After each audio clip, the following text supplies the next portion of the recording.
Τον Χιρίτραντα. Αυτός για Νης.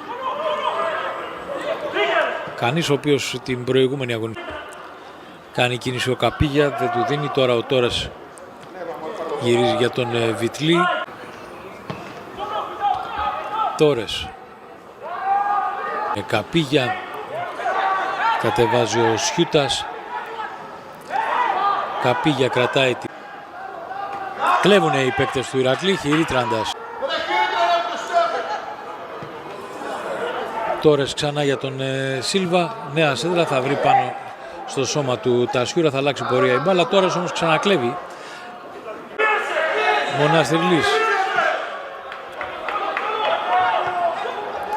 Κεφάλια από... Βγάζει και τη σέντρα για τον Τζουμάνι, ο οποίος κατεβάζει πολύ όμορφα την μπάλα. Τη βγάζει όμως προς τα έξω.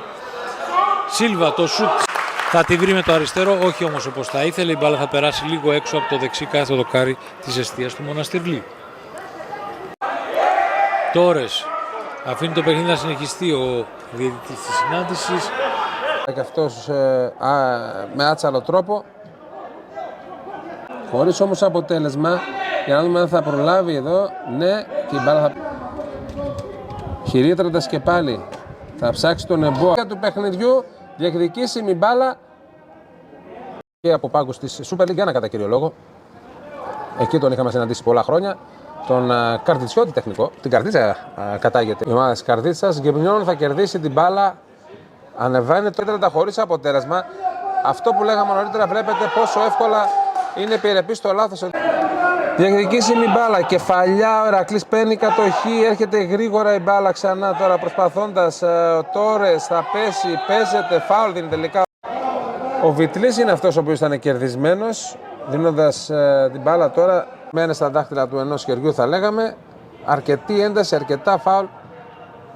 Νίκολας αλλάζει δεξιά. Ψάχνει τώρα να βρει τον τρόπο να βγάλει τη σέντρα ο Τόρες. Μια σέντρα στο δεύτερο δοκάρι. Κεφαλιά απομακρύνουν, συνέχεια παραμένει στον Ηρακλή.